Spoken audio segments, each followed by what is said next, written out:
출애굽기 20장 13절 말씀입니다. 살인하지 말라. 사랑하는 형제 여러분, 7월 7일 목요일 저녁 묵상에 오신 것을 환영합니다.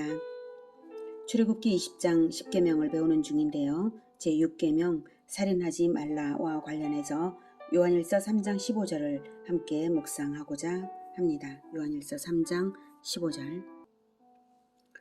그 형제를 미워하는 자마다 살인하는 자니 살인하는 자마다 영생이 그 속에 거하지 아니하는 것을 너희가 아는 바라.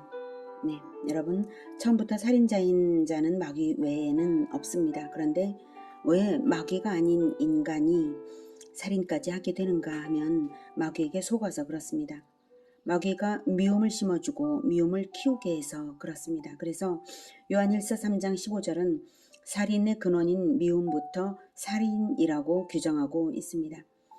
마귀가 떠올려주는 탐심을 받아서 탐심이 자라는 채로 두면 살인이 될 수 있고요. 마귀가 떠올려주는 미움을 받아서 미움이 자라나는 채로 두면 살인이 될 수 있습니다. 또 마귀가 떠올려주는 거짓말을 받아서 거짓이 자라나는 채로 두면 살인죄를 속일 수 있다고 스스로 속습니다. 탐심이든 미움이든 거짓이든 처음에 작은 것을 그대로 두면 점점 자라나고 마침내는 멸망이 되고 돌이킬 수 없는 지경이 됩니다. 마귀가 자그마한 악을 떠올려줄 때 즉각 마귀를 대적하고 악을 버리시기를 바랍니다. 섭섭함을 주는 마귀는 예수 이름으로 떠나라 하고 쫓아낸 다음에는 기도를 하십시오. 하나님, 제가 죄인이니 불쌍히 여기시고 시험에 들지 않게 하시고 악에서 건져주십시오. 주기도문의 한 구절이죠. 죄라고 생각하기 어려운 섭섭함, 우울함, 불안감, 나쁜 호기심 같은 것도 내버려두면 커지고 죄가 들어오는 틈이 됩니다. 그런 것이 들어오면 내 마음의 평안이 사라지고 마귀가 들어오기 좋은 환경이 되고 마는 것입니다. 죄를 늘 버리는 습관이 들면 세상 떳떳하고 평안하고 즐겁습니다. 죄 같지도 않을 때부터 버리는 것이 가장 쉬운 일입니다. 늘 마귀를 대적하시기를 권해드립니다. 그런데 아담의 아들 가인은 자기 안에 죄를 가지고 있었고요. 죄를 버리지 않았습니다. 그러니 선행이 없었고 결국 형제 살인까지 저질렀죠. 가인이 태어날 때 부모가 얼마나 기뻐했는지 아들 이름을 여호와께 얻었다라는 의미로 가인이라고 했습니다. 하나님이 옛뱀 마귀의 머리를 밟을 여자의 후손을 주신다고 해서 기다린 아들이라서 혹시 메시아가 아닐까 했을 것입니다. 그렇게 기대한 아들이 살인자가 됩니다. 살인을 가르친 것도 아닌데 말입니다. 가인의 범죄는 인간이 날 때부터 죄를 가지고 있다는 것을 분명히 보여주는 사례입니다. 아직 살인까지 가기 전에 이미 가인은 마음의 죄를 가지다 보니 선행이 없었고요. 반대로 동생 아벨은 하나님에 대한 사랑을 마음에 늘 품었습니다. 그래서 하나님께 제사 드릴 날을 기다려 사모하며 자기가 목축한 양의 첫 새끼를 낳은 것을 따로 하나님의 것으로 구분해 두고서 첫 새끼니까 금이 오기야 보호하며 키워 제사를 준비했고 형과 때를 맞추려고 연합하는 마음으로 제사 때를 기다렸죠. 형 가인은 건성건성 대충대충이었고요. 자기가 농사지은 생산물에서 아무거나 가져와서 드렸습니다. 하나님은 마음을 다 아시기 때문에 죄를 품은 가인을 받으실 수가 없으셨어요. 제사 드리는 날 제사는 둘 다 드렸지만 하나님은 가인을 안 받으시기 때문에 가인의 제물은 안 받으셨어요. 반면에 아벨은 받으심으로 아벨의 제물은 받으셨죠. 같은 날 드리는 제사라 선명하게 하나님의 반응이 대조적으로 드러났습니다. 아마도 하늘에서 불이 내려와 아벨의 제사를 태웠을 것입니다. 엘리야 때처럼 말이죠. 만약 가인이 아벨과 함께 연합해서 제사를 드렸다면 어땠겠습니까? 그러면 하나님께서 아벨을 보시고 그 제물을 함께 받았을 것입니다. 연합해서 드린 한 제단에서 연합해서 드린 제물이니까 아벨의 제물을 받으실 때 가인도 함께 받으셨을 것이라고 저는 생각합니다. 여러분이 아벨의 형 입장이라면 하나님이 내 제물은 안 받으시는 것을 볼 때 어떻게 하겠습니까? 내 마음을 돌아보겠습니까? 화를 내겠습니까? 내 마음이 깨끗하지 못해서 하나님이 안 받으시는구나. 잘못된 것들이 무엇인지 살펴서 마음 청소를 해야겠다. 이래야죠. 동생 아벨을 어떻게 미워할 수가 있나요? 내 마음이 오히려 동생 아벨을 존경하고 본받아야 하는 것이죠. 그런데 가인은 분노한 것입니다. 아벨이 잘못한 것이 하나도 없고 하나님도 잘못하지 않으시는데 말입니다. 마음의 사랑을 키우지 않던 가인이라서 마귀가 분노를 주는 그대로 받아서 아벨에 대하여 앙심을 품은 것이죠. 하나님은 그 마음을 아시기 때문에 회개하도록 설득하시려고 친히 가인을 만나주셨어요. 창세기 4장 7절. 네가 선을 행하면 어찌 낯을 들지 못하겠느냐. 선을 행하지 아니하면 죄가 문에 엎드려 있느니라. 죄가 너를 원하나 너는 죄를 다스릴지니라. 네. 죄는 언제나 마음문에 엎드려서 우리를 잡아먹으려고 기회를 노립니다. 그러나 우리가 선을 행하는 생활을 하면 그 선행 때문에 마음의 거룩한 즐거움이 채워지죠. 거룩한 즐거움이 채워진 자는 죄에게 기회를 안 줍니다. 하지만 선행은 안 하고 허튼 호기심, 재밌거리, 즐길거리에나 마음을 두고 섭섭함, 우울감, 슬픔, 상처, 짜증을 자꾸 떠올리면 마귀가 좋아하는 밥이 됩니다. 가인의 마음문에 죄가 맹수처럼 엎드려서 기회를 노리고 있으니 선행으로 죄를 다스리라고 하나님이 방법을 알려주셨는데도 가인은 선행은커녕 오히려 악행을, 그것도 형제 살인을 저지르고 말았습니다. 8절, 창세기 4장 8절. 가인이 그의 아우 아벨에게 말하고 그들이 들에 있을 때에 가인이 그의 아우 아벨을 쳐 죽이니라. 하나님이 직접 나타나서 설득해 주시는 은혜가 보통 은혜입니까? 그런데도 가인은 은혜를 오히려 살인으로 되갚았습니다. 왜 이렇게 되었을까요?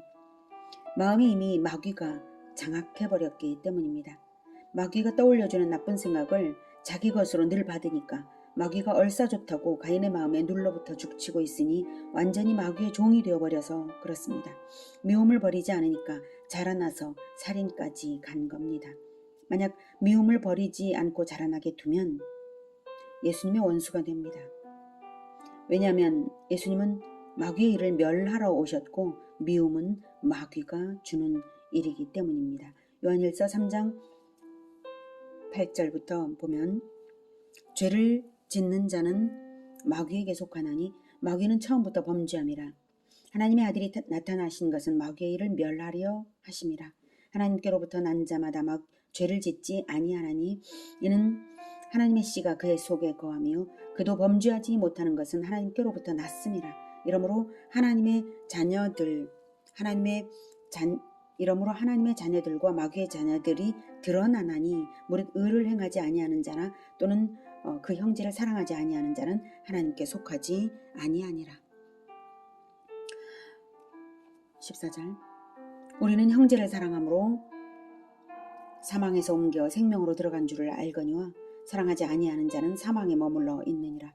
그 형제를 미워하는 자마다 살인하는 자니 살인하는 자마다 영생이 그 속에 거하지 아니하는 것을 너희가 아는 바라. 그가 우리를 위하여 목숨을 버리셨으니 우리가 이로써 사랑을 알고 우리도 형제들을 위하여 목숨을 버리는 것이 마땅하니라. 네, 여기서 형제란 폭넓은 의미로 남녀를 불문하고 혈육이나 성도들 모두를 말합니다. 형제를 미워하는 것은 마귀가 주는 일이고 마귀가 주는 일을 가지고 있으면 마귀의 운명과 똑같이 멸망됩니다. 우리는 하나님이 주시는 것만 가져야 합니다. 하나님의 씨, 하나님의 사랑, 하나님의 말씀을 가져야 합니다. 하나님의 씨는 예수님이고 성경 말씀입니다. 하나님의 씨. 말씀을 듣고 믿어서 예수님을 영접할 때 하나님께로부터 영혼이 하나님의 자녀로 태어나는 것입니다. 그러니 하나님의 씨, 즉 말씀을 마음에 품고 있어야지 잃어버리면 생명력이 사라지는 것입니다. 말씀을 품어서 내 안에 거하게 해야 죄를 안 짓는 것입니다. 말씀을 품은 사람은 사랑하게 되어 있습니다. 하나님 사랑으로 가득 찬 말씀이니까요. 그 사람의 영이 살았는지 죽었는지는 형제를 사랑하는지 미워하는지를 보면 단박에 알 수 있습니다. 그러니 형제에게 혹여나 원망 들을 일이 있을까 조심해야 합니다. 갈등을 푸는 일은 예배를 드리는 일보다도 더 급한 일입니다. 예수님이 이렇게 마태복음 5장 21절부터 이렇게 말씀을 하셨어요. 21절. 마태복음 5장 21절.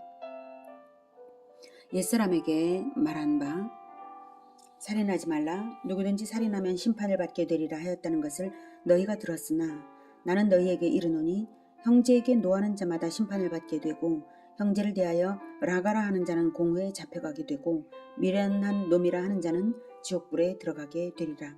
그러므로 예물을 제단에 드리려다가 거기서 내 형제에게 원망 들을 만한 일이 있는 것이 생각나거든 예물을 제단 앞에 두고 먼저 가서 형제와 화목하고 그 후에 와서 예물을 드리라.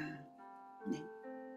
가인은 아벨을 먼저 사랑하고 나서 예물을 드려야 했습니다. 하나님은 다투는 사람이 드리는 예배를 안 받으십니다.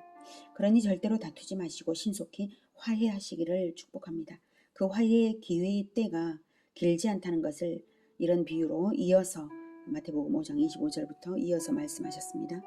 너를 고발하는 자와 함께 길에 있을 때에 급히 사화하라. 그 고발하는 자가 너를 재판관에게 내어주고 재판관이 옥리에게 내어주어 옥에 가둘까 염려하라. 진실로 내게 이르노니 네가 한 푼이라도 남김이 없이 다 갚기 전에는 결코 거기서 나오지 못하리라. 네. 이것은 비유이긴 합니다만 만약 너를 고발하는 자가 예수님이고 그리고 재판관이 하나님이고 옥이 지옥이라면 어떻게 되겠습니까? 실은 이게 만약이 아니라 바로 그런 의미를 전달하고 있는 것입니다. 형제에게 원망받을 짓을 하고도 사죄하지 않는다면 스스로 예수님의 대적이 되는 것입니다. 왜냐하면 하나님의 아들이 오신 것은 마귀의 일을 멸하러 오셨기 때문입니다. 예수님은 마귀와 마귀편 사람들에게 살해당하시고 부활 승리하셨습니다. 그러므로 영적인 진영은 마귀 편이냐 예수님 편이냐 이것밖에 없습니다. 죽음 편이냐 생명 편이냐 이 편 아니면 저 편으로 판가름 나는 것이지 중간은 없습니다. 미움이냐 사랑이냐 살인이냐 용서냐 두 편밖에 없고요. 예수님은 미움과 살인 편을 멸하러 오셨기 때문에 그 일을 완수하십니다. 마귀가 미움을 불러일으켜서 살인하는 것을 알고도 미움을 안 버리고 있으면 마귀 편에 서는 것입니다. 예수님이 죄인인 우리를 대신하여 십자가에 죽으실 때 온 세상은 이제 둘 중에 하나에 속합니다. 예수님이 대신 죽어주신 자냐 예수님을 죽인 자냐 예수님이 대신 죽어주신 자라고